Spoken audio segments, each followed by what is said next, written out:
Otse Ameerikast toodud uusi ja vähekasutatud riideid on võimalik osta Tallinnas Tammsaare tee 137 asuvast USA Today riidekauplusest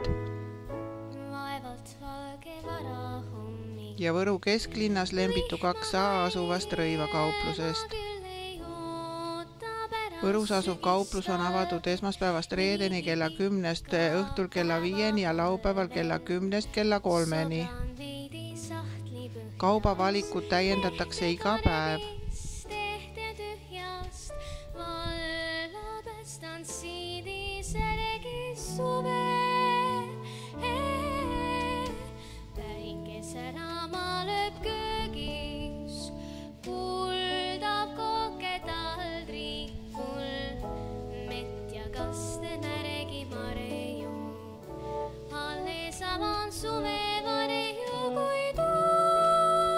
Kauba eest saab tasuda nii sularahas kui ka pangakaardiga.